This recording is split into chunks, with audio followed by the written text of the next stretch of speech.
Let me introduce Len Heinz. Len is a good friend of mine. Thank you, Len, for identifying yourself. Hey, Sam. And we've worked together on several projects. We started off by writing a book on World War I naval surface engagements, which was a lot of fun. And we segued into a different topic, which Len will be discussing today. And so I'm not gonna talk a whole lot, Len. I'm gonna let you go ahead and start your presentation. If you want to share your screen, we're ready to see your stuff. Okay, hopefully everybody can see the presentation now, which is a big blank page at this moment. I'm going to talk today a bit about technology and how navies have approached. Hello? Just a blank white screen? Yes, give me a moment. Because I really thought hard about coming up with an engaging title for this presentation. I thought classical illusions or a clever double entendre, but what I came up with was this. Technology is hard. And this presentation is going to explore some of the ways in which technology has been hard when navies had confronted it. Vince mentioned that he and I worked together on a few different projects. The book Innovating Victory, which looks at 6 different technologies that navies have grappled with in the 20th century, was the result of one of those projects. It's recently out from the Naval Institute Press. If you're interested, shameless plug. I'm going to try to illustrate some of the issues that navies have faced in grappling with technology through a series of quotes. And I want to say right up front that although some of these quotes show navies getting technology wrong or not quite right, I really intend no criticism of the people I'm quoting. I mean, these are smart folks.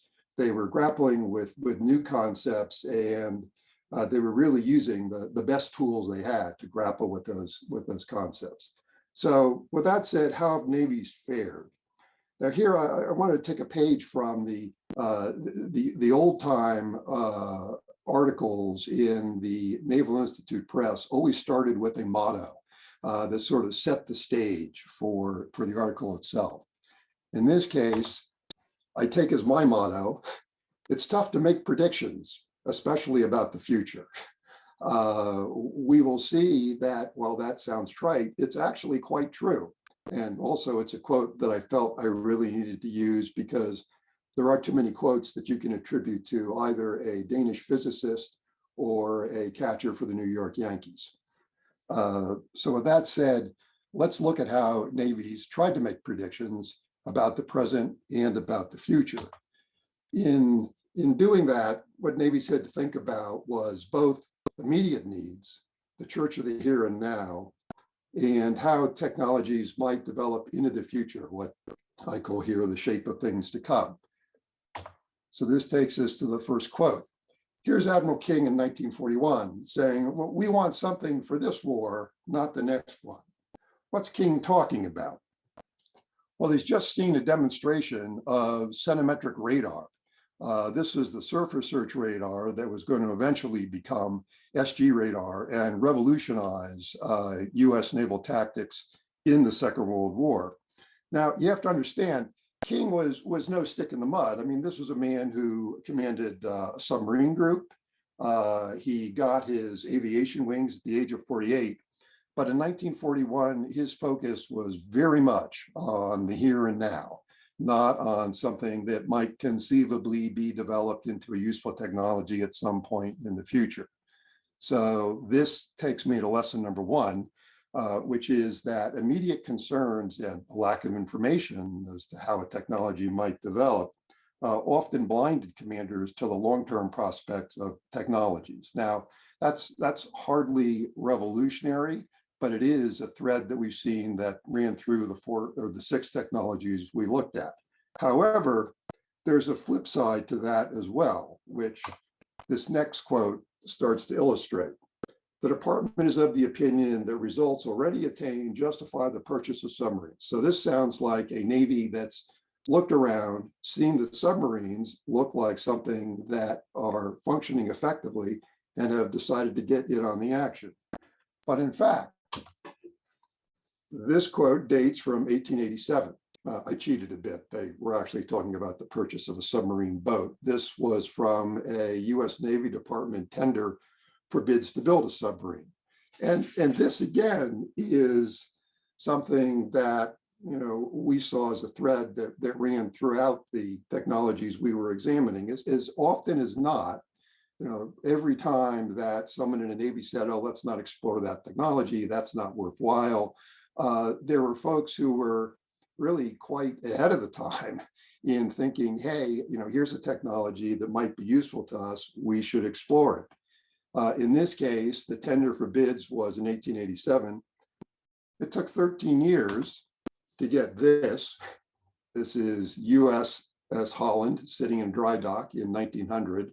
The name there gives you a sense of the small size of the thing. And this was probably the first, or at least one of the first submarines that could claim to in any way be arguably effective. And of course, it was another 14 years until World War I before submarines actually proved their effectiveness. So here you have expectations that were more than a decade in advance of something actually coming onto the scene. The lessons here, new technologies or the effects of new technologies were just as often overstated as they were understated.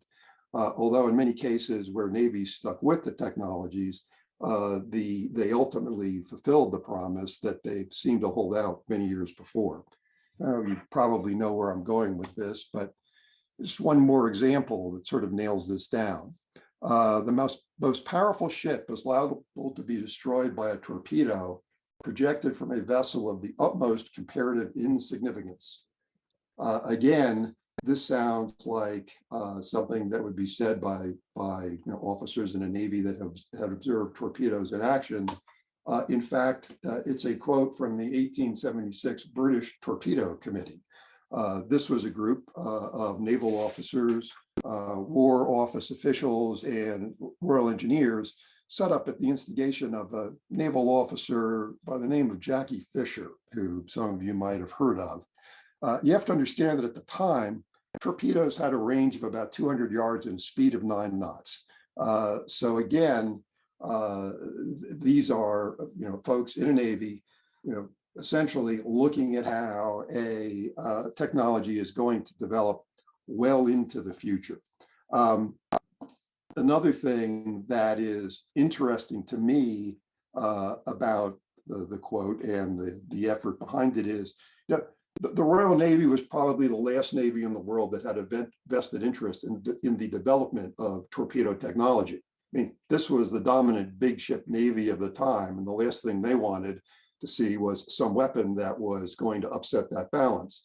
Didn't stop them from thinking about it, though. And in fact, the Royal Navy did a similar thing even with submarines, which they did not see as being strategically important to the Royal Navy, but which they wanted to examine and develop just to get a sense of what the threat might be.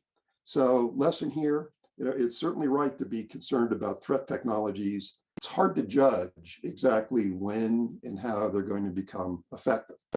Well, it's difficult in the abstract to understand how a technology is actually going to function in practice. But perhaps you get an advantage if you can see someone else using the technology in practice and then gauging just how effective that technology is going to be. And that brings me to the next part of the presentation, which I've labeled Vicarious Thrills, looking at how other navies use technologies in an attempt to draw lessons. How successful have navies been with that? Well, let's look at a couple of examples from the Russo-Japanese War. Here's Murray Suter, who was a fan of technology, torpedoes, then submarines, then aircraft. Quote is, news of this attack was soon wired to all parts of the globe and showed in the most effective manner the tremendous potentialities of the torpedo. We could imagine the feelings of skeptics in modern fleets when they realized the damage inflicted by the often scoffed at Whitehead. What was Suter talking about? Well, specifically, he was talking about an attack made by Japanese destroyers on the Russian fleet in Port Arthur in 1904. And it was a fairly successful attack. It damaged 2 battleships and a cruiser, although all 3 of those ships came back into action before the end of the war. Suter talked about the skeptics, clearly now being convinced or at least defeated. But let's see how the skeptics actually reacted to the use of torpedoes in the Russo-Japanese War. Here we have Admiral Cyprian Bridge writing in 1905. He says, perhaps nothing stands out more clearly in the campaign than the insignificance of the results affected by the locomotive torpedo. The point here being that 2 different observers can look at essentially the same events and reach 2 very different conclusions. To finish this off, we come to another thing that is a constant that runs through technological development, because Suter, who was writing after Bridge, had a rejoinder to Bridge's statement, and it is this. This continual warfare between conservatives of the old school and progressive specialists has restricted largely the development of torpedo warfare in most navies. And here's a dynamic that we've seen again and again and again in the context of the development of technology. Navies are large organizations, and they have a wide range of people in them that hold a wide range of views. And yes, there are people who are the show me folks that say, technology sounds nice, but show me how it actually works in action. And then you have the progressive specialists, as Suter labels them. He's of course referring to himself, who in many cases are the prophets for new technology, and who occasionally say that when the technology isn't being effective, it's because it's being held back by conservatives. So that was one technology that navies examined in the Russo-Japanese War, but came to, even within this one navy, came to significantly different conclusions as to how effective it was going to be or not be. Radio was another technology that was first widely used in the Russo-Japanese War. And again, the British took a look at how effective that was. And let's see how they did in analyzing that technology and how useful it would be. Here we have Julian Corbett, who was a naval historian commissioned by the British government to produce a confidential history of the Russo-Japanese War. He writes, for nearly an hour, the admiral tried in vain to get the last word as to the enemy's probable course. The suggestion is that there was some unhealthy excitement which found vent in a reckless use of wireless.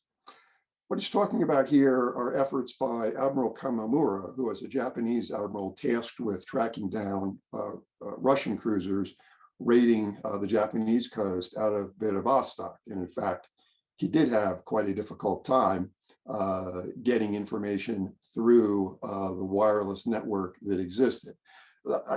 The thing I'd point to in this quote is the suggestion that there is some unhealthy excitement, which to me implies that, well, yes, I mean, the Japanese got a bit carried away here, but surely, that wouldn't happen to the Royal Navy, would it? Here's the next quote. This is a comment on the British Navy maneuvers in 1906. It is remarked that the workings of WT was most inefficient, not because it didn't work, but because of the enormous number of useless and obsolete messages transmitted, which had to be received and decoded.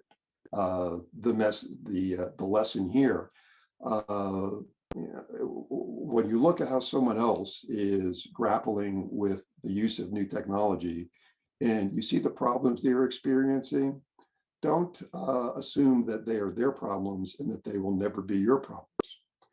And also, don't assume that at some point those problems will go away. Because here we have Andrew Gordon commenting on his own experience in a NATO exercise. As we plotted up and down our stretch of coastal sea lane, we were favored with 100 signals a day. of which perhaps half a dozen had bearing on our military task. With technology, some problems never go away, and they've got to be continuously recognized and continually dealt with. All right, well, let's say that you've accurately assessed how a technology can be effective. Perhaps you've had the experience of others in understanding its most effective use. Have you cleared all the hurdles yet? I would argue you have not. And so the next section here is losing the thread, understanding how a technology can be used, and then, as the title says, somehow losing the thread of that technology.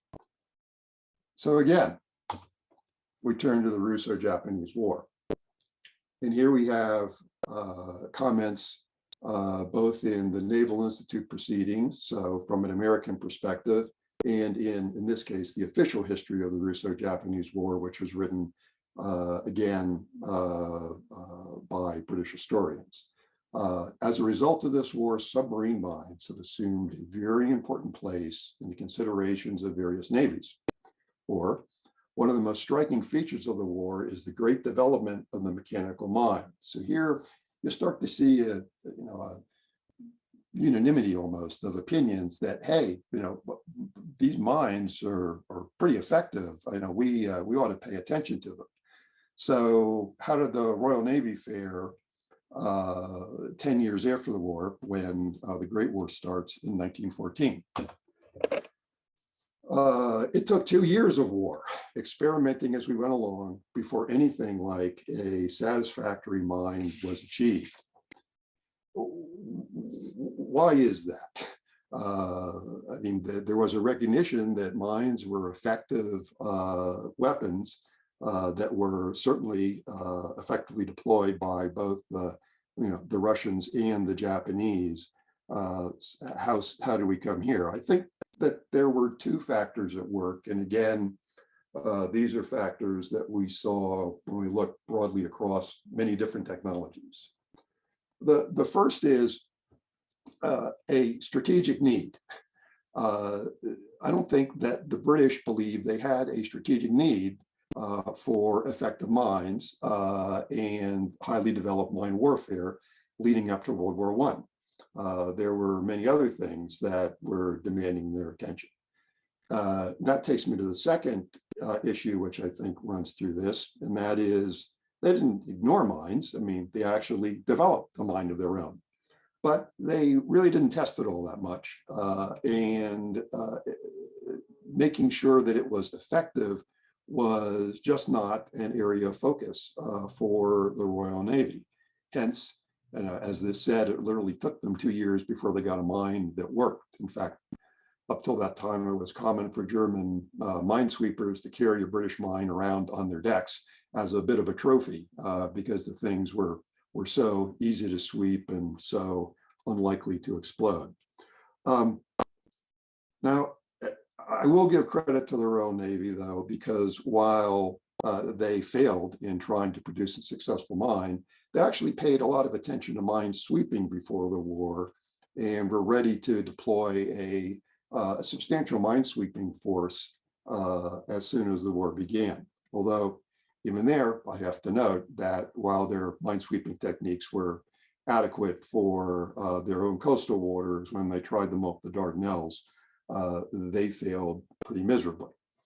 Well, I don't want to give the impression of picking on the Royal Navy. So how did other navies do with mines? Let's look at the US Navy. This is from Hal Friedman's book on digesting history, and specifically is a description of a 1946 memo that Admiral Nimitz wrote, suggesting what should be in the Naval War College curriculum going forward. Nimitz talked about how the use of modern mines in World War II indicated great offensive possibilities and defensive problems of great significance. So did we learn the lesson? I think you know where I'm going with the answer. Here's Forrest Sherman, the CNO in 1950. We've been plenty submarine and air conscious. Now we're going to start getting mind conscious beginning last week. What is he talking about? Well, he's talking about this. This is an American minesweeper off the Korean port of Wonsan, trying to clear mines that have been sowed there by the North Koreans and the Russian advisors after the Incheon landings. This was an event that caught the US Navy pretty much unprepared, so much so that they had to bring civilian minesweeping crews that were engaged in sweeping mines, World War II era mines off the Sea of Japan over to Korea to try to sweep the mines here. Again, it is easy to lose track of the potential significance of a technology, and that's certainly true in peacetime when there are many other distractions. You know, Sherman was dealing with the revolt of the admirals. He was dealing with the Navy trying to find its way and find a role for itself in what was then a new atomic age. It was easy to lose track of an effective technology like this one, but not a particularly glitzy or glamorous one. And I would say the risk of a drifting focus like this is still true today. Just August 31st, I saw an article in The Economist magazine, the headline of which was, mines are the neglected workhorses of naval strategy. So that beat goes on and on. Well, let's assume that you have assessed your technology accurately. You have not taken your eye off the ball. You've continued to develop it and continued to make sure that it's ready for use. Have you cleared all the hurdles yet? The answer is no, because you still have to think about all of the tools that need to be in the toolbox for a new technology, particularly a new naval technology, to be used effectively. And here, I think the great example is radar, and radar in a couple of different guises. So first, let's look at Captain Robert Ellis, who was captain of HMS Suffolk in 1941. He says, not a soul could tell me a thing about its tactical implications. He's talking about the surface search radar, the fire control radar that has just been installed in his cruiser. I had to figure it out myself from such basic knowledge as I had or could add to experimentally at sea. In other words, he had the unit installed in a ship, and it worked. I mean, that's good. Two things that are good, but no one actually knew how to use it. Now, in this case, Ellis really did put a lot of effort into combining his radar watch, his fire control crews, and the folks running his plotting table into a single unit that could effectively use the radar to track surface targets at sea. And in fact, he used it that way successfully in tracking the Bismarck during the Bismarck's breakout attempt, but only by dint of a lot of hard effort and experimentation on his part before he had the tools in the toolbox that he needed to make the technology fully effective. The lesson here is having is not the same as using effectively. Often, in fact, in almost all cases, it takes more than simply, making the technology available before the technology can be used to its fullest extent. The use of radar for fighter directions is, I think, a great example of this. So let's just take a moment and look at that. Here we have Captain Elliot Buckmaster of the Yorktown. Yorktown's just gone through the Coral Sea battles, and Buckmaster is writing his after-action reports.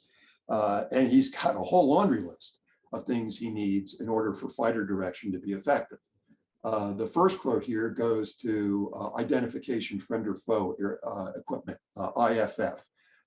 He says it's absolutely necessary because what they quickly discovered was it was almost impossible to sort the good guys from the bad guys in a radar plot unless you had something like IFF to help out.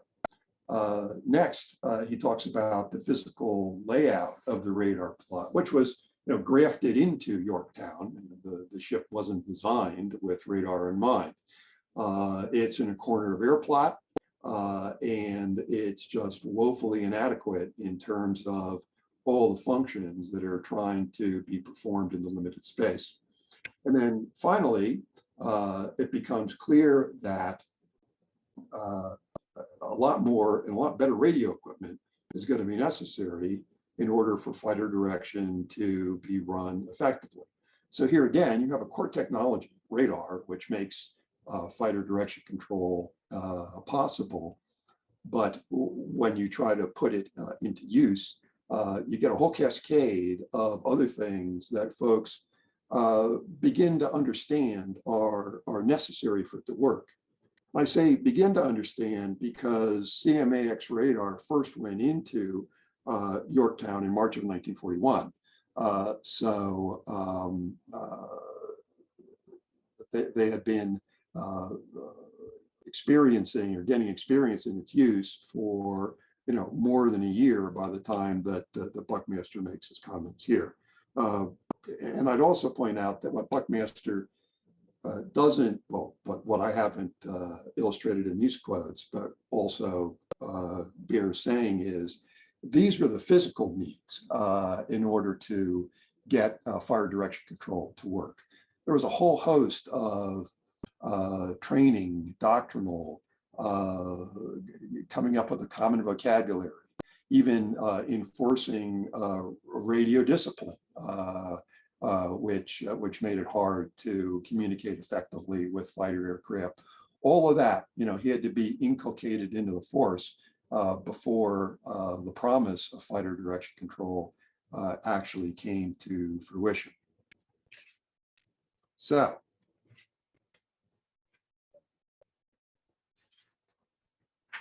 the lesson here is that a reliable core technology, which radar was by this point, is really just the start of the process. But okay, let's say you've cleared the hurdle of getting all the tools in the toolbox. What's the next hurdle that you face? The ultimate test. And this is really a central theme of the book that Vince and I wrote.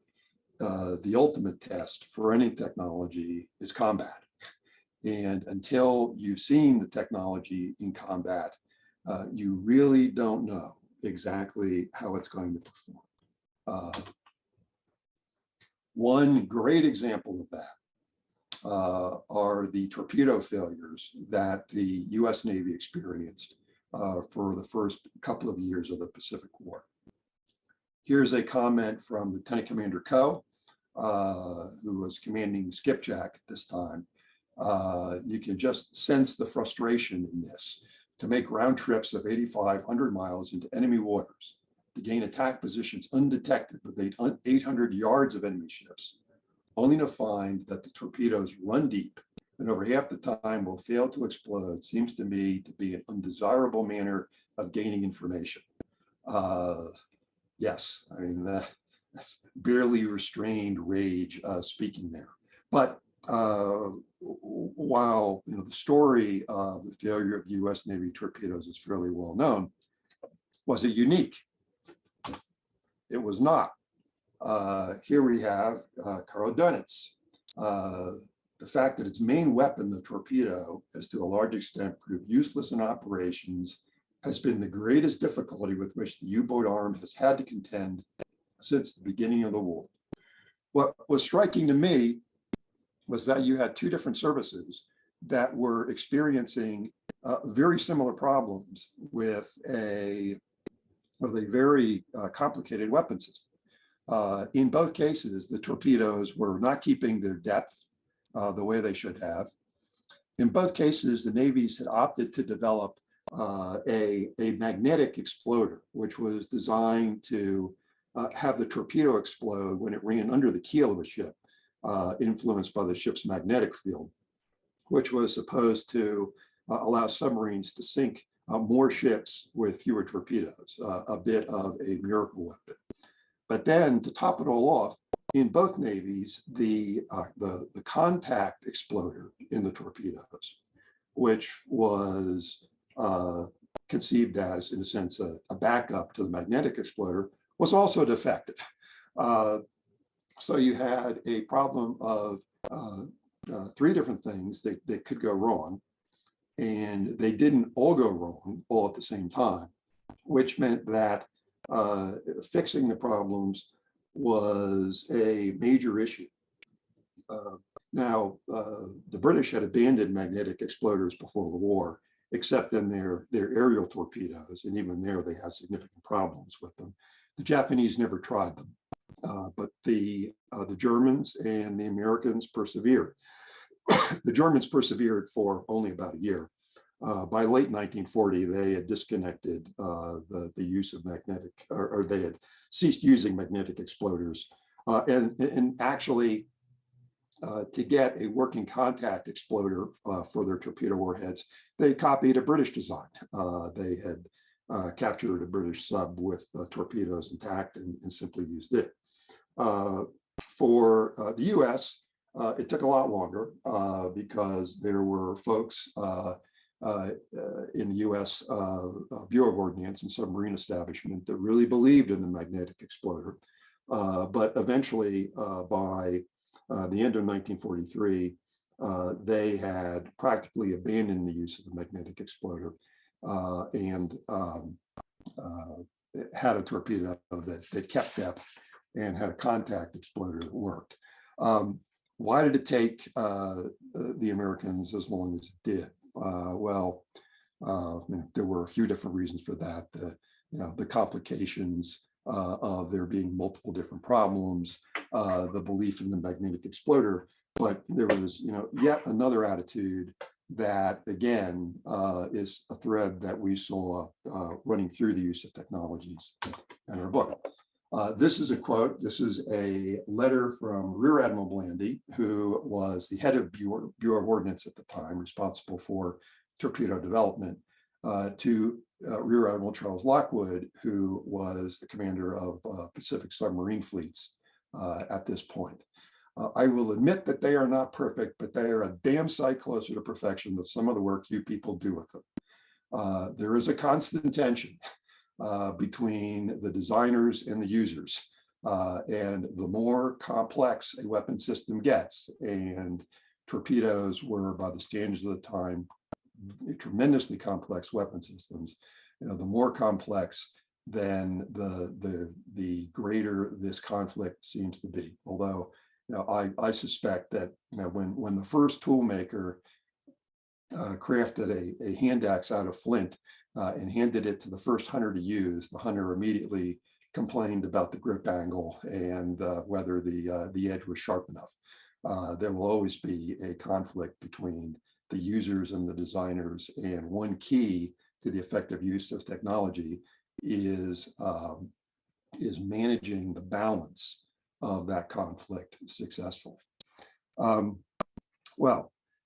Let's assume you've got the tools, you've tested your technology, it's working the way you thought it would, you're using it most effectively. What's the next technological problem that you need to worry about? It's the other guy's technology. This is the one thing that, not surprisingly, is harder to understand than your own technology, but it is often almost as important to get a good understanding of the technology being used on the other side of the hill as it is your own. And again, we're going to look at torpedoes here because this provides a great example of trying to figure out what really is on the other side of the hill. The first quote comes from Admiral Carlton Wright. Wright commanded the U.S. forces in the Battle of Tassafaronga off the coast of Guadalcanal, in which he had 4 of his cruisers torpedoed and 1 sunk. Here's his after-action report. Attempts to analyze the torpedo attack, which disabled Minneapolis and New Orleans, have proven particularly baffling. The observed positions of the enemy surface vessels before and after the gun action make it seem improbable that torpedoes with speed distance characteristics similar to our own could have reached the cruisers at the time they did. I think there are 2 key parts to this quote. The observed positions of the enemy force or surface force is 1, and torpedoes with characteristics similar to our own is the other, because Wright was confronted with 2 possible ways to explain how his cruisers came to be torpedoed. One is the torpedoes came from Japanese ships that Wright's force simply hadn't seen. And the other is that the Japanese actually had a torpedo that was superior to the US torpedoes. Well, not surprisingly, in a situation like this, the tendency is to say, well, how could they have torpedoes that were better than ours? It must be that we simply saw or simply didn't see some of the enemy ships that were firing torpedoes at us. And that is exactly the conclusion that Wright came to in his after-action report. So now we skip forward from December 1942 to July 1943. And now we have Admiral Ainsworth, who has just fought 2 battles with the Japanese, in which he's had another 4 cruisers torpedoed, one of which also sinks. Both of these recent engagements lead us to believe that the Japs have better torpedoes than ours. The best British torpedo is superior to ours, and according to my information, we're on 11,000 yards at 36 knots. Evidently, the Japs have a torpedo at least as good as this, probably better. They may have a torpedo which will make 40 knots for 10,000 yards. What's changed? Well, I mean, there has been a bit more information about Japanese torpedo characteristics that's been received, although it's really pretty murky as to how much information and when it was received. To me, the key part of this quote is Ainsworth understanding that the British have better torpedoes than the US Navy does. And once you understand that, it becomes a little easier to accept the fact that, well, maybe the Japanese have better torpedoes than we do. And even beyond that, maybe the Japanese have a better torpedo than the British do. Now, Ainsworth is still selling the Type 93 torpedo short. In fact, it would make almost 50 knots out to about 20,000 yards. But he is a lot closer to the mark than anyone in the US Navy had come up to this point. So what's the lesson here? I think the specific lesson, when you look at the US attempt to grapple with the Type 93 long lance torpedo, is here you had a situation where the Americans were right in thinking that they were technologically superior to the Japanese in just about every way. I mean, their fire control was better, their radar was much better, their steam plants were better. It was hard to accept the fact that there was one area of technology in which they might, in fact, be inferior to their opponents. But it is important when thinking about the other side's technology, not to fall into the trap of thinking that just because you're superior in some technology that you are, or that you must be superior in all technologies. One last point I would make about this, all credit to Ainsworth for coming to the conclusion that yes, now that we've looked at after action reports, the Japanese must have better torpedoes. He still hasn't figured out the rest of the equation which is the Japanese have far better night optics and were launching their torpedoes at a time when the Americans thought that they had not been spotted yet. And of course, they had superbly trained crews who were able to take maximum advantage of their for the early part of the war, unrealized technological edge.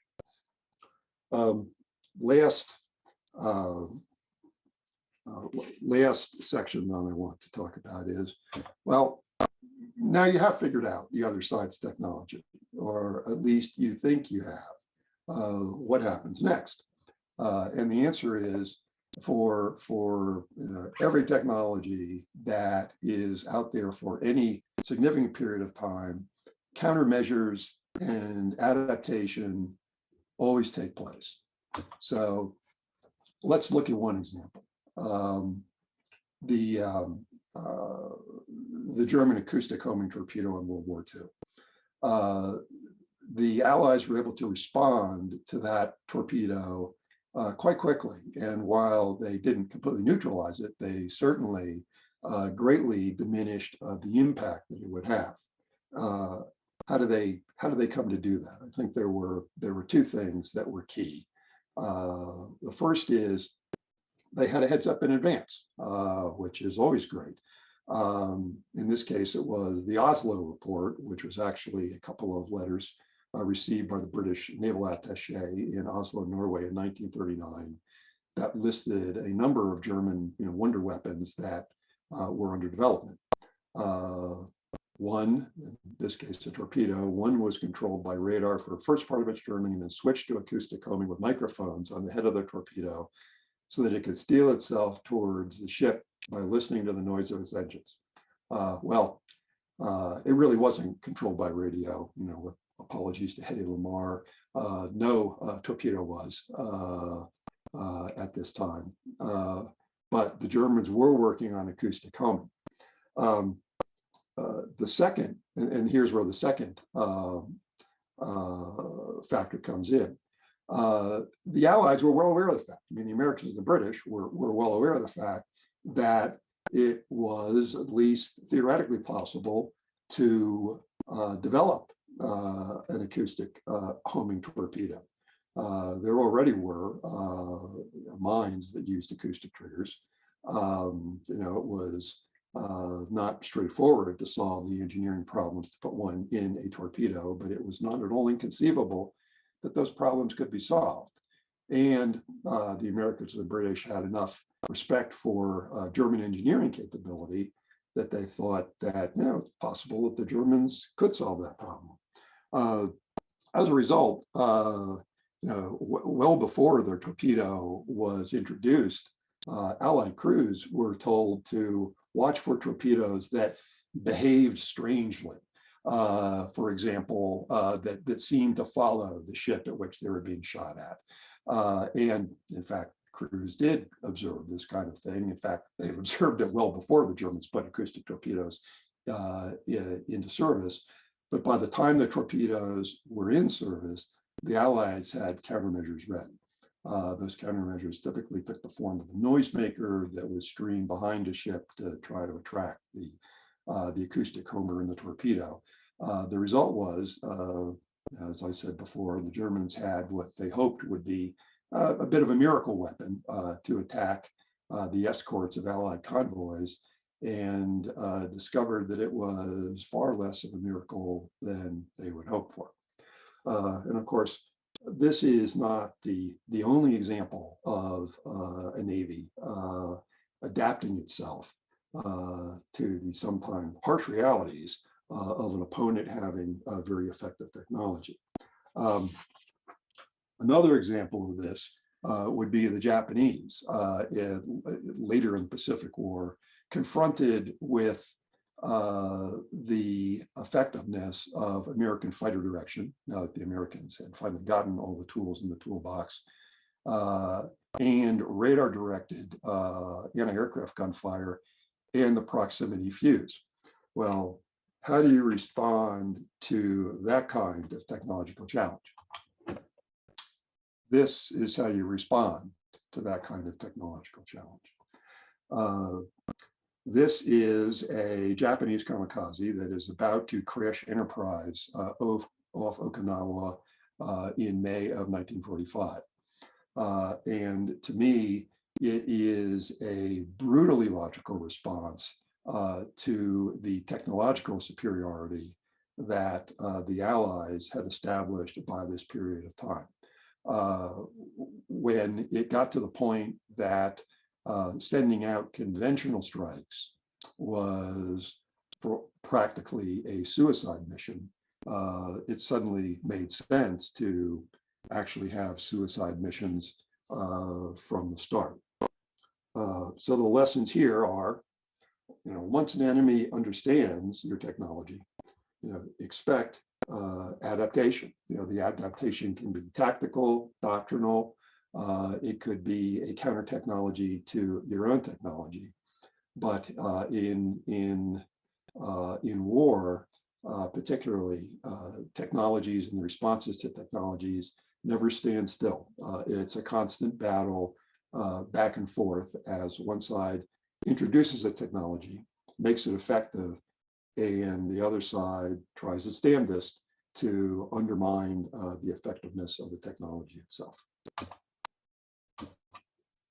So we come to some conclusions. Navians are often early to explore technology. You find early adopters as often as you find resistors. You find them both in the same Navy. And controlling the mix of the two is key to how new technologies are developed by navies. It's hard to judge even the effect of the current state of the technology, even harder to judge a future state, which argues for a lot of flexibility in considering how a technology is going to be used and developed. Sometimes the hardest part of a technology is integrating it. I spoke to some physical examples, but it's true mentally as well. Changing your doctrine to take into account the technology that you're using or a technology that you're confronting is not easy, but it's something that needs to be done in order to be as effective as a Navy can be. Combat is the crux of any technology. It's hard to know how it will work until it actually works in combat. And that means that navies need to pay a lot of attention to the results of using technology in combat. Dealing with the other side's technology is even harder than dealing with your own, but it's also necessary in order for a Navy to be as effective as it can be. Because in technology, as in all things, the enemy gets a vote and will adapt as a Navy will adapt to the enemy's technology as well. So in closing, I would say, yes, technology is hard. There are many challenges to technology, and they are difficult challenges. But navies have always had to do hard things and have dealt effectively with technology through open minds and with constant examination of how technology is working. That concludes my talk. Thank you, Len. Thank you. I like the way you approached that. It's a big subject, and I think that you made it very interesting. It's to I know, Vince, to you and to me, it was an interesting subject because it's another way to look at naval history.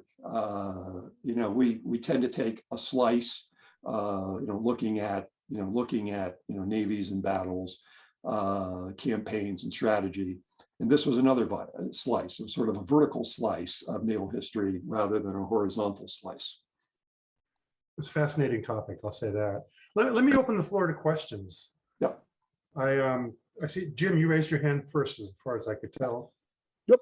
I read, and I'm trying to find the book up there, that the Germans actually stole the American plans for the super secret magnetic torpedo. And that was one of the reasons they had trouble, was that they essentially stolen our bad design. I didn't know that, but that would explain it. Yeah, and I'm trying to remember the book. I read it, and it was something my dad had up on the shelf. My dad was a Intel guy.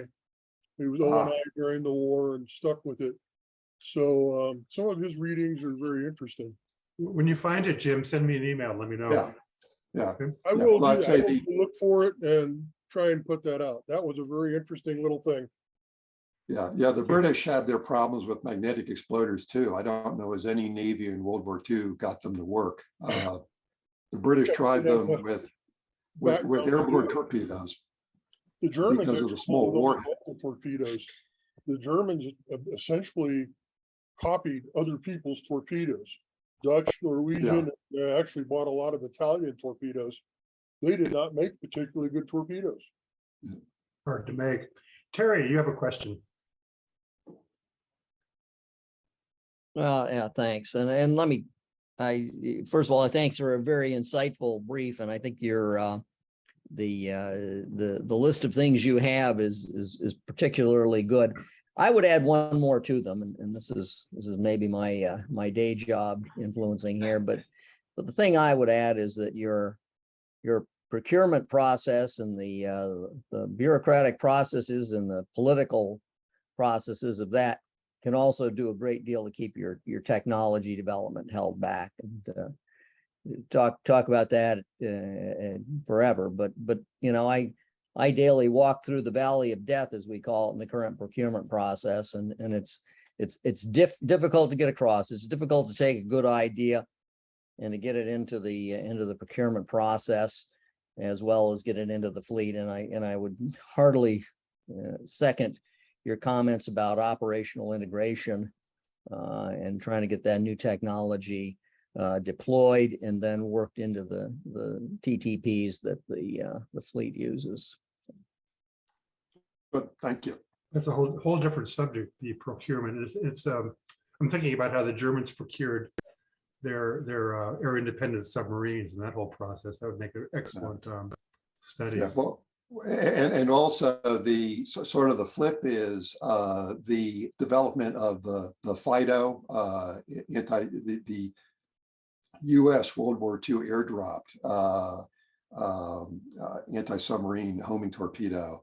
I mean, to me, you know, it's a miracle how quickly that thing was developed, and sort of sort of the exact opposite of what you see in procurement process today. I mean, it started, you know, I think in November 1941 as the first time a need was identified, and you know, by mid-1943, it was in operational use. I mean, tremendously quick development period.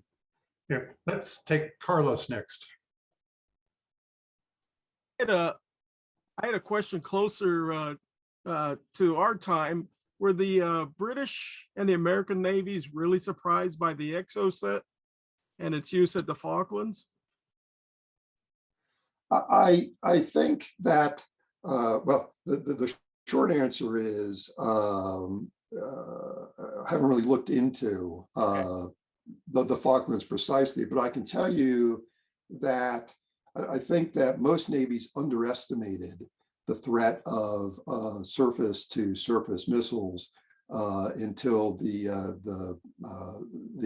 Egyptians managed to sink the Eilat with a couple of Russian Kermits in the early 1960s. I mean, that's when the light bulb went off.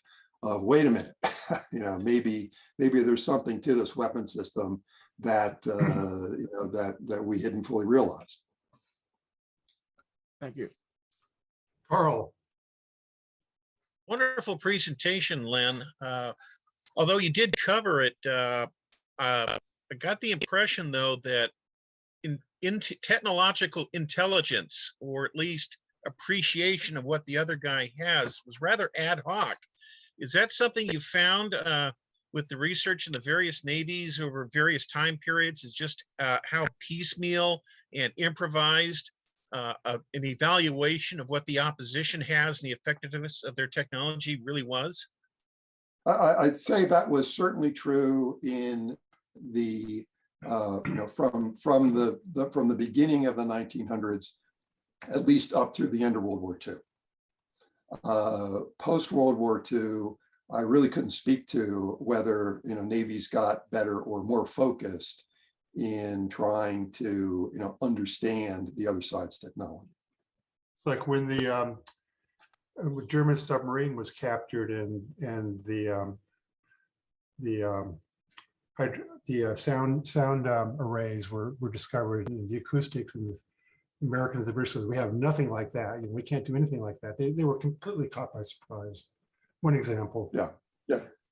Or the Germans were completely caught by surprise by centimetric radar.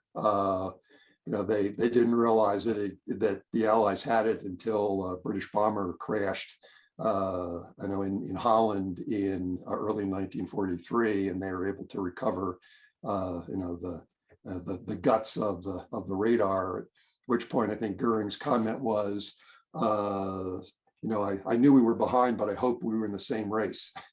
Yes. I think it's Ralph's turn next. You're muted, Ralph. Unmute. Yes. Okay. Yeah. I spent most of my entire career in engineering and oil refining with a technology development company. And this is more a comment, and wonder what your thoughts on this might be. The biggest impediment to developing something new I saw was the unwillingness to take the risk of failure. You'd rather do nothing and stay with what you had than try something, and if it didn't work, be held responsible for the failure. Anyone have comments, thoughts, how this might apply in the situation here? I'd respond by saying that I think in many cases, navies were driven, they weren't held back by fear of their own failure, because they were more concerned about successes that other navies might be having. So you look at the British examining torpedoes and submarines. Torpedoes and submarines weren't core to their strategic needs, but they were still willing to devote time, resources, and money to exploring those technologies for fear of what other navies might be doing with them. Reasonable. Well, plus combat. I think that's one of the reasons why you need combat in order to assess the technology. It sort of removes a lot of the fear of failure, because you're under different pressures. Yeah, look at what's being observed in Ukraine now. Probably a lot of analysis being done there. Oh yeah. Not my worry. More questions. Vince, Sam. can I make some comments? Yeah. First of all, I think Ralph is quite correct. And of course, I deal with technology in the Navy every day. But there are two areas that if people would like to research would be a very fascinating thing that relates to what Len just talked about. You talked about the 13 years between the tender for the submarine and then procurement of submarine. And I've taken a look at the primary sources and the memoir material from John Holland, Simon Lake. Really, the only third contender was Baker. And the amount of influence peddling and out-and-out bribery of Congress by their supporters is amazing. I mean, clearly could not be done today. And each of the rivals seemed to be able to hold up the tests of their submarine until they were in the perfect position. And it was that is a big factor. And I think that goes along with what Terry was talking about. And that's today it's different, but the acquisition is very difficult because you have a congressional body that's conducting oversight for what the Navy and other defense organizations would do. That's a fascinating area for if anybody wants to research that whole period, the competition, not the technology, but the competition between the three submarine builders is fascinating. Then the other interesting thing, and this is a way to overcome, I think, the fear of failure, perhaps besides Admiral Rickover, the most successful program manager, Wayne Meyer, but was father of aviation, Rear Admiral Moffett, because his goal was to bring aviation to sea, air power to sea. So he had 4 simultaneously technology programs, or 4 simultaneous programs. That is, float planes catapulted off surface combatants, long range seaplanes coming out from land bases, airships, and aircraft carriers. And what I think he did, the way I read the historical literature and the information, is basically let those programs compete against each other to see which one would be the best. And of course, aircraft carriers came out with it because the others could not overcome technological challenges. Float planes can't be craned on very well back to the ship in poor weather, sea state, although the sea is the best aircraft carrier in size. And so that's one of the ways that I think this problem in adopting a technology was overcome in that particular thing. Moffett crashed with the airship. That's something worth, if someone was looking around for something to research, that's fascinating, is how the Navy at the time was able to have 4 competing technological projects in order to achieve a goal, bring air power to sea. And that's a big contrast to today. Thanks. It'd be Yeah, also interesting to see the way the different navies handle the procurement process, compare the Japanese to the Germans, to the Italians, etc. I'm sorry, Len. Go ahead. Yeah, Innovating Victory does talk a bit about the different threads of development. And I agree, it would be fascinating to do a deep dive into both Moffat's strategies and how he was able to get these different threads going, but also the way in which the Navy decided well in advance of the Second World War which technology they were actually going to follow. I mean, when you look at the degree of experimentation in the fleet problems and on the wargaming floor in the Naval War College, it's just fascinating to see even at the high level at which we looked at it, the way in which that played out. I think a deep dive would be really interesting. Yes, Gary, you had a question. Well, I kind of put my hand down because Sam touched on it, sort of what I was going to ask, which was basically, it seemed like we were talking more about the failure to, more examples of failures to integrate new technology in a timely manner, or failures to appreciate the other side's adoption of new technology. But I was just, thinking about, what are some of the common factors? Are there anything we can identify that would, as far as more successful, examples? And, Sam brought up to Moffett and Rickover. And I was thinking, more so the Japanese with their torpedoes and optics because of that technology. They seem to be able to get it right, pretty much from the very beginning, and to the detriment of the U.S. Navy in those night engagements earlier on in the war. So are there some factors, we can identify what things possibly that, become obstacles to successfully adopting new technology in an efficient manner? There are certain factors that, go into making a successful adoption of new technology. I'd say probably the best I would was say, fear factor. Which factor? Fear. Factor. Particularly what Gary brought up. If you look at Japanese weaponry and doctrine between the wars, a lot of it came down to the fact they had to accept they had a numerical inferiority against an American advance across the Pacific. So how do we attrit this more powerful foe?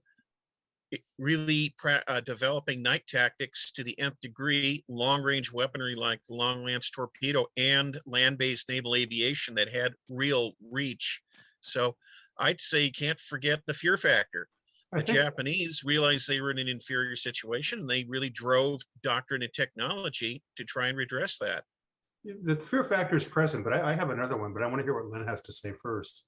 What I was going to say was I would point to two things that seem to help make a technology effective. One is an identified strategic need. And, Carl, in a sense, it's just another way of saying what you're saying. I mean, the Japanese in World War II came into World War II knowing they were going to be inferior. They had a longstanding practice of, let's outrange the enemy and let's develop, lots of weapons and tactics and doctrine, all focused on outranging the enemy. So, they had a consistent strategic vision that drove technology development. And the other thing I would say is test, and then test some more. Bench test the thing until it's reliable. Then send it out to sea and discover that it's not very reliable. Then test it some more until it becomes reliable.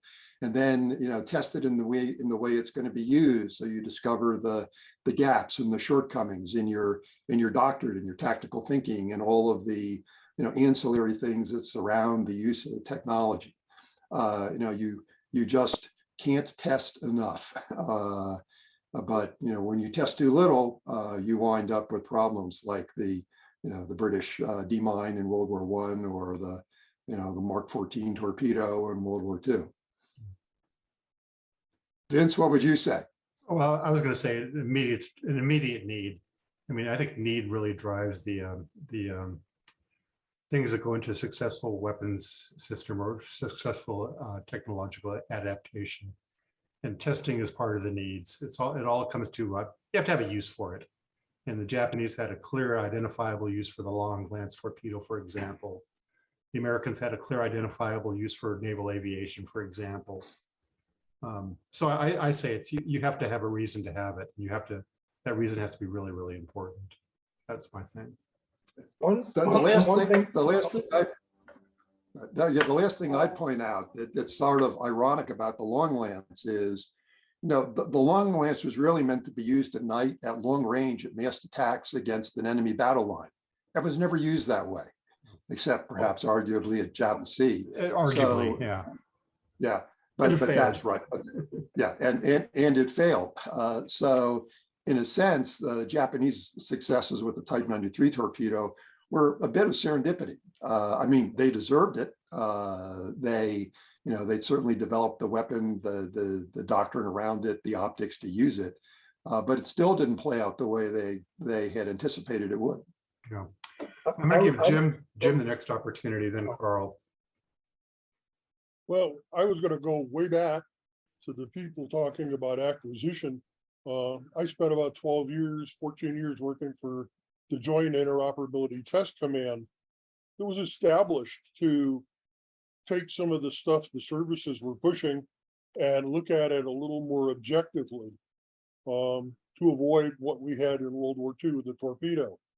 We had a naval system many years ago that was designed to shoot down incoming missiles like the Exocet. And the Navy wanted to, put it on ships.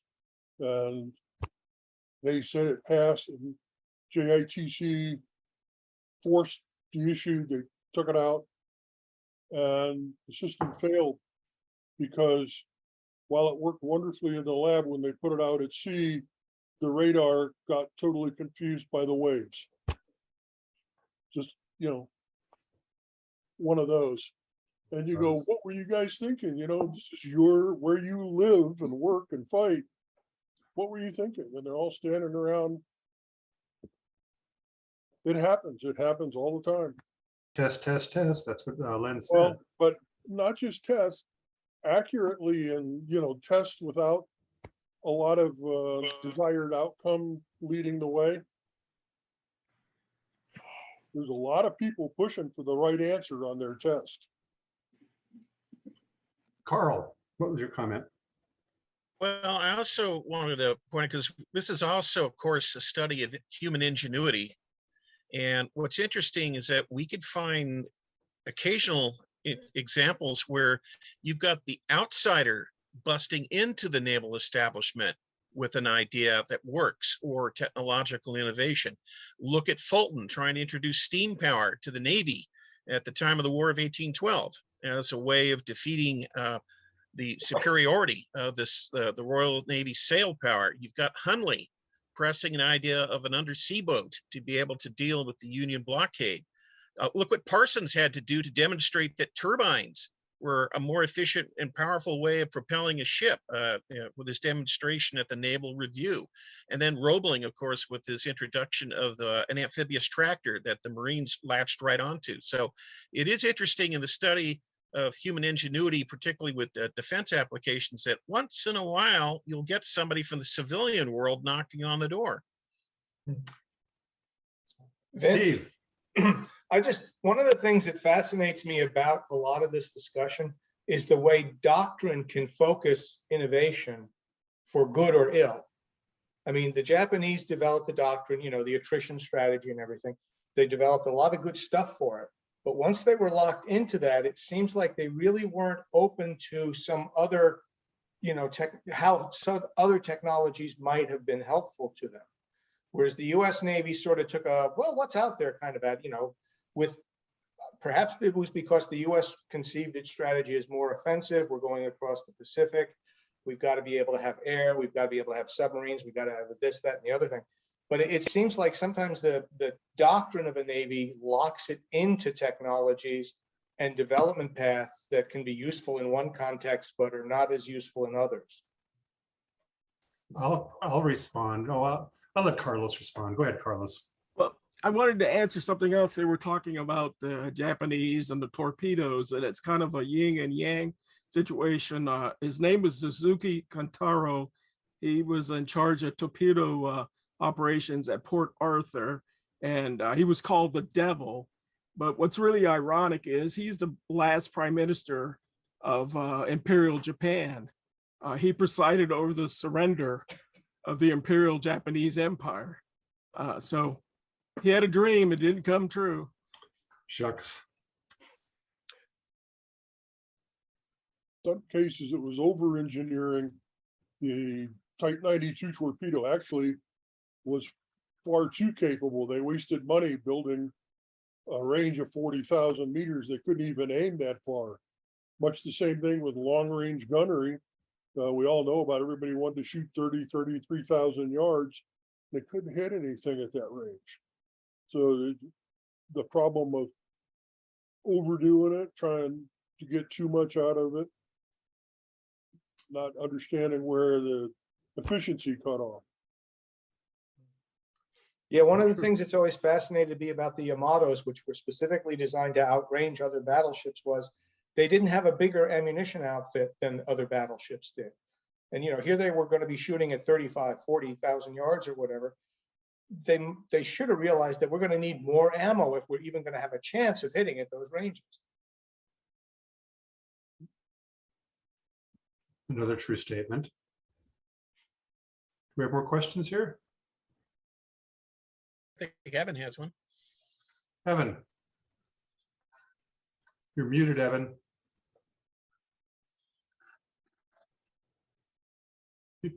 You're muted, Evan.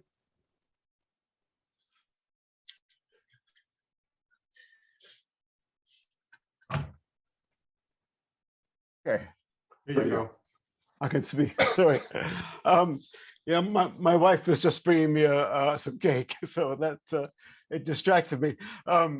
Yeah, I mean, there's a larger kind of institutional issue as well about technology, and it can be really hugely important. One, I think the Royal Navy aviation is a particular problem before the Second World War, with the RAF actually controlling the aircraft and the Navy controlling the ships, and the cost of that is how far Britain falls behind the United States and Japan at that time. But another example in the same way, I think maybe I know. Len spoke about the revolt of the admirals, but I think, the whole B-36 controversy in 1949, what technology are we going to do? Who's going to deliver the weapons? The same thing happens in Britain in the 1960s, when the question is, are we going to use aircraft carriers to deploy aircraft into, say, the Indian Ocean, or are we going to use island bases?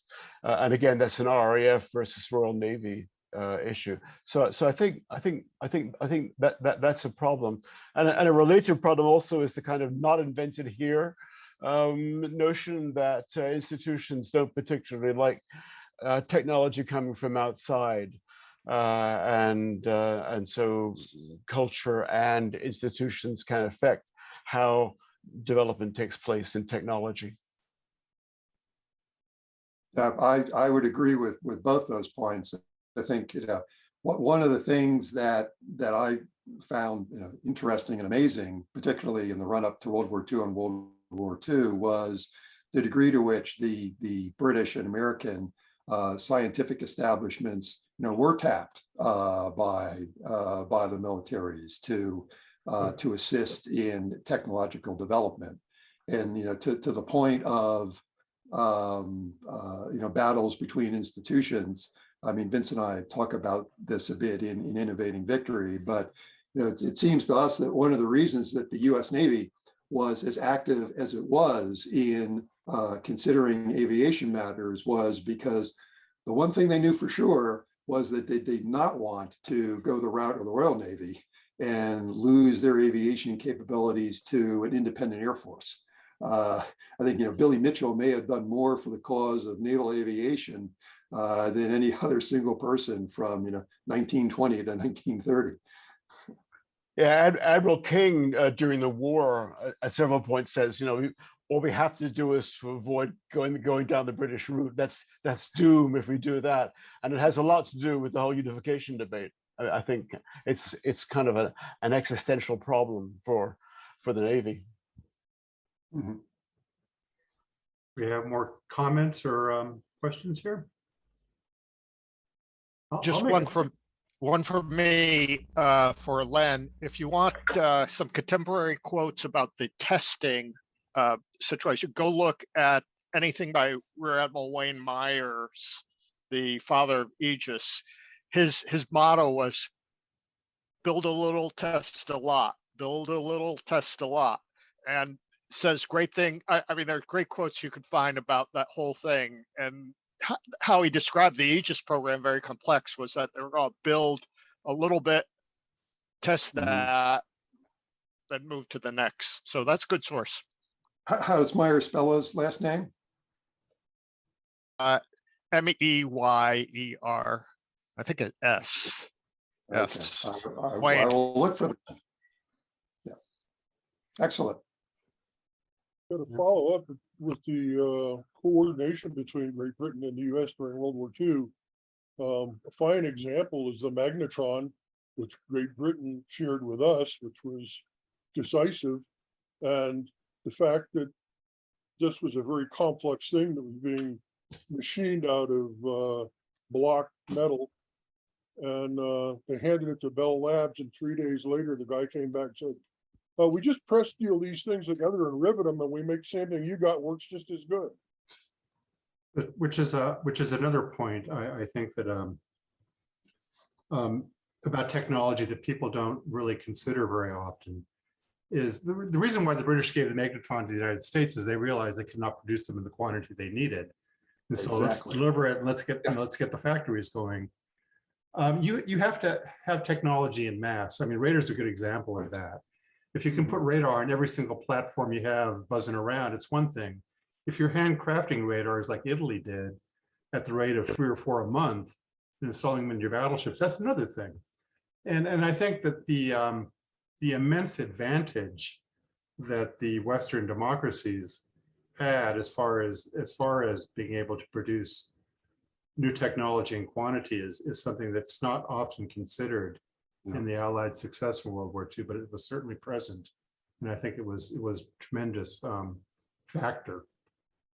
It was the U.S. ability to manufacture the bombs, the ultra deciphering machines that could work through all the variations that, we could mass produce them. The British knew how to make them, but they couldn't make enough of them. It's true in many different areas. Oh, yeah. The simple task of putting rubber on your periscopes is one that slowed down German submarine production tremendously, trying to work out the problems inherent in that coating. Just another example. The whole topic is naval technology, as Len and I discovered, is one of the ultimate rabbit holes. You can just go down and fall down into it and keep on going forever. Yeah. And I there are mean, many things that you brought up that are important. Many things you didn't bring up that are important as well. Yeah, I mean, we focused on 6 areas of naval technology. We did mines, torpedoes, radar, radio, submarines, aircraft, but there were so many more that we could have done. We could have done optical fire control. We could have done steam engineering and marine propulsion. Yeah, I mean, 40-millimeter anti-aircraft gun. Yeah. Yeah. And, Willingness to buy foreign. and underway replenishment as well. Oh yeah. Yes. Yes. In fact, Vince, you were thinking we could do a whole book on underway replenishment. Well, I've been into underway replenishment for the last couple of months. That's all Sam's fault, I'm afraid. Getting me started on different forms of technology. But yeah, I mean, it was so important. And I mean, I could never understand why you would build these huge battleships, not have the oil to be able to use them operationally. That's kind of another thing to explore. Can I just say one area it's not actually talked about, but I think is really interesting technologically, and that's the Soviet Navy in the 1950s and 60s, when it was, to me anyway, extremely innovative in the use of missiles in ships. I mean, they kind of went around the whole aircraft carrier concept. I mean, it was something that even Admiral Moffat hadn't thought about, but the idea that you would put missiles on ships as anti-ship missiles, and then make that your main. I mean, carrier killers being the main source of development. Now, maybe I don't know how successful the U.S. Navy thought that was, and obviously it was never tested. But it seemed to me at the time to be very innovative, and that was all kind of centrally directed as well. It was all, it was done within a very elaborate planning system. Yeah, I mean, it'd be hard to say how effective, the carrier killer missiles would have been with, hundreds of miles of range. And as you said, a highly centralized command and control system. I do get the impression that the, Western navies, and particularly the US Navy, because it did focus on aircraft carriers as the prime striking force, it did tend to underrate ship-to-ship missiles. And only when there started to be some successes. I talked about the Egyptians, sinking an Israeli destroyer in the early 1960s. I think that was really a wake-up call to Western navies to say, hey, wait a minute. I mean, there's a whole new weapon system here that we haven't thought very much about deploying or defending against, and we had better start thinking about it right now. Well, certainly the Soviet emphasis on missiles, as Evan points out, led to a powerful resurgence in fleet air defense on the part of the U.S. Navy. I mean, look at the Phantom program. They actually invested in a supersonic fighter with no guns. It was designed to reach out over a long distance to engage Russian bombers. And then, of course, the Phoenix program with the F-14. So there was kind of a bit of a response from the U.S., a concerted response from the U.S. Navy to what the Russians were doing with missiles, to really have a renaissance in fleet air defense from the 60s and 70s onwards. This is great, but I gotta go. I'd like to stay. Thank you for coming, Steve. Thanks, Steve. Hi. Are there more comments or questions here? I'll probably wrap it up pretty soon then. I did want to make one more comment about technology, something that Len didn't mention that I think is another factor that really affects the usefulness of a technology, of a new technology at sea. And the fact is that oftentimes the use of a technology is not really apparent until it is used. I mean, an easy example is the first time a Navy was demonstrated radar was in 1916. And that was as an avoidance device. It was invented to have a system to avoid icebergs. Obviously, radar developed into something else. The British had a very strong need for a early warning system that became the chain home system. I think submarines is another example of that. Submarines in 1914 were seen as a way to ambush warships, to protect harbors and anchorages. It's kind of like a stealthy sneak weapon. But it turned out that the real function of submarines was killing merchant vessels. But nobody knew that until war started, and you started killing merchant vessels and seeing the tremendous impact that had. And suddenly submarines have a use that's important and in fact, even war winning. And I think that was never apparent to any of the navies before the war started, because it was against the law to kill merchant ships like that, and so it wasn't going to happen. So there's all sorts of areas of technology that we have more space to explore in the book, but 35-minute talk, it's kind of hard to do. And if nobody has anything else to say, I guess that will be the last comment, unless somebody else wants to have that.